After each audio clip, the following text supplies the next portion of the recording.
So we are not officially in free agency for the NBA, but the rumors are starting to fly about what could happen once free agency actually gets kicked off in the NBA. And the rumor mill now has Trae Young in the mix yet again. Multiple reports came out late Tuesday that the Lakers have had internal discussions about what a trade for Trae Young might look like.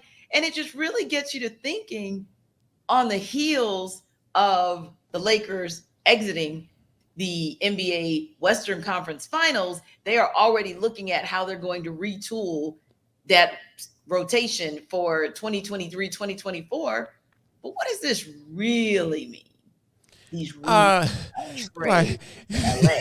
yeah. I mean, all it means for me, all it means is that hey, he's part of LeBron's agency. He's part of that crew, and guess what? Kyrie Irving is part of that crew as well. And I think that when people, talk about Trae Young and talk about what he brings to the table and talk about all of his issues, out there, as far as getting guys fired, and Nick McMillan and Lloyd Pierce. Or Pierce probably more so, deservingly so.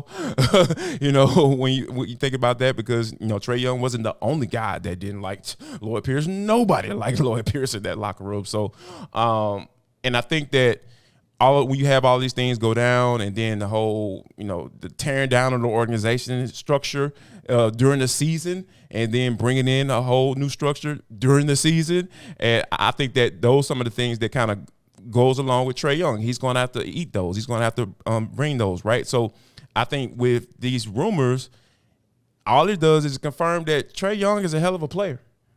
He's really good. And if the King is, quote unquote, not getting involved, then the Lakers brass are going to try to see if they can try to get this dude. That tells you all you need to know about what Trae Young's value is to this team and to the NBA. So I don't look at it from a standpoint of, Trae Young is about to get traded up out of here. But I do look at it from a standpoint of the Hawks need to understand who they have, and they need to figure out how to make this thing work with this dude, number 11, at the helm. Yeah. And I'm okay with it either way. Like, of course, the best case scenario would be for you to keep Trae Young and DeJounte Murray at a minimum. And Right. then from the 3, 4, and 5 spot, that's where it's kind of like, well, there can probably be discussion.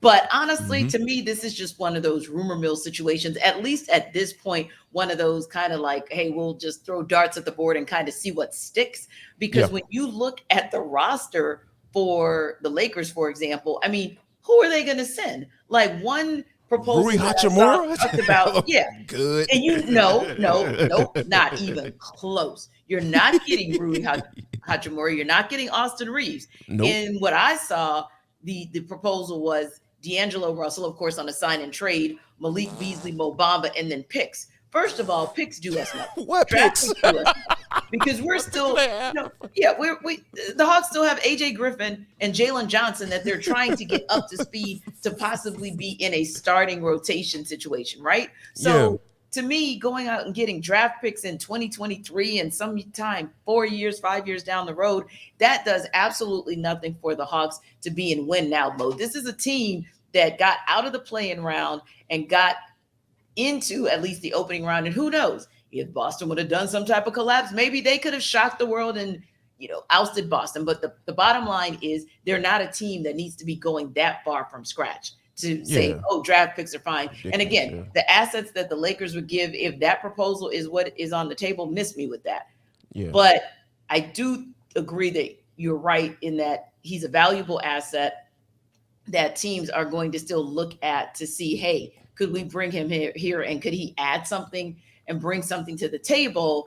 And I think for the Hawks, it's more of just make sure that you get something viable for him, because the last time that someone, I don't want to say of his ilk, but maybe like right in the mix of that, who left was Al Horford. And honestly, I really don't think the Hawks got what they could have and should have gotten for Al Horford. Now, as far as Hawks fans, should you be concerned? I think it depends. I think it depends on Yeah. whether or not they feel like building around Trae is the answer, or whether or not they feel like the more viable option is to trade him away and get as many assets as you can with him still kind of being at the height of his powers versus where they find themselves now not being able to get what they could have gotten 3 years ago for John Collins. So should Hawks fans be concerned, Jarvis? I think it depends on what side of the fence they fall on.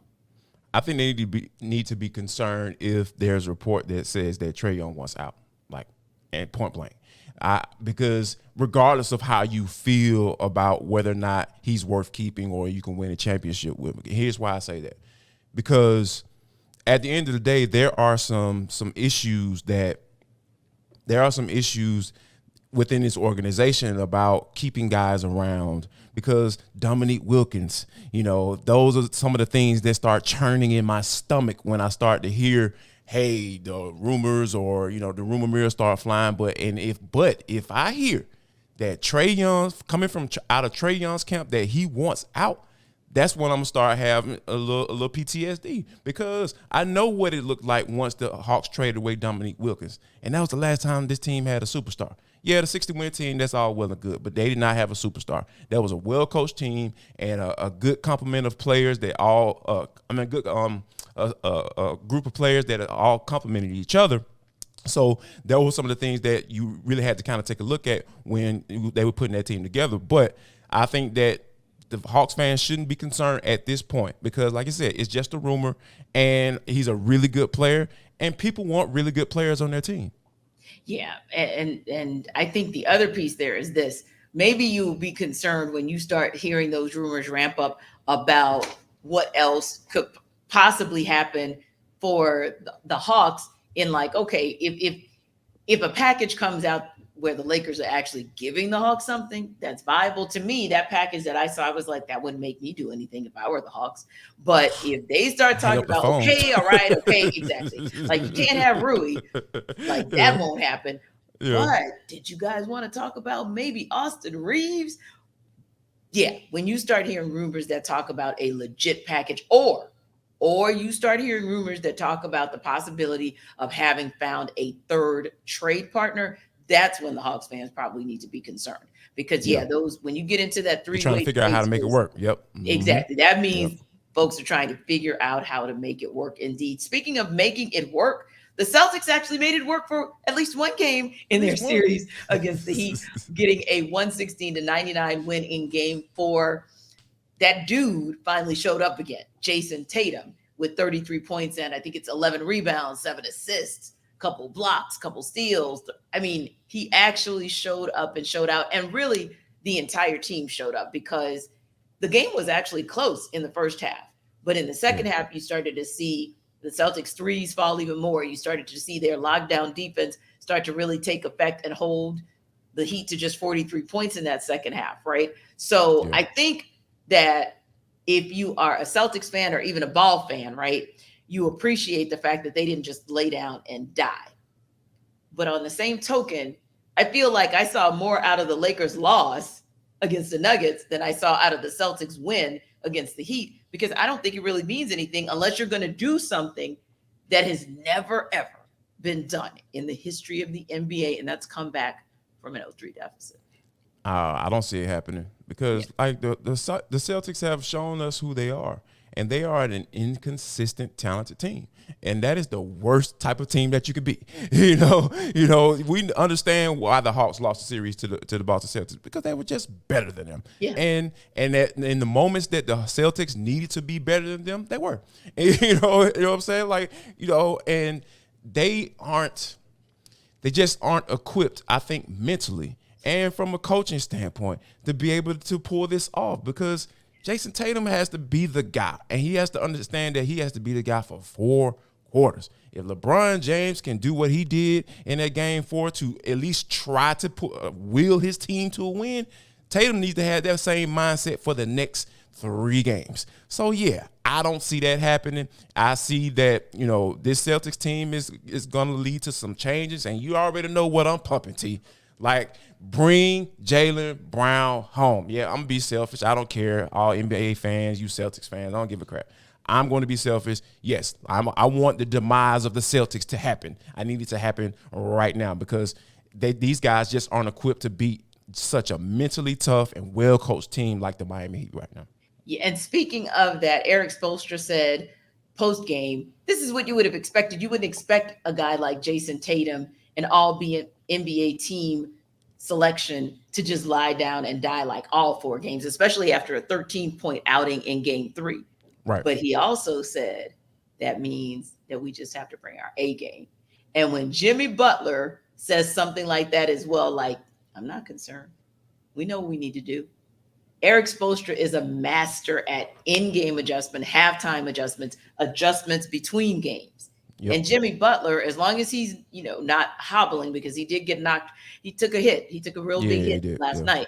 But if Jimmy Butler is even at 80, 85%, and Bam Adebayo shows up again, and you get what you need from guys like Gabe Vincent when he's inserted into the lineup, the series is still over. I don't care if it goes 7 games.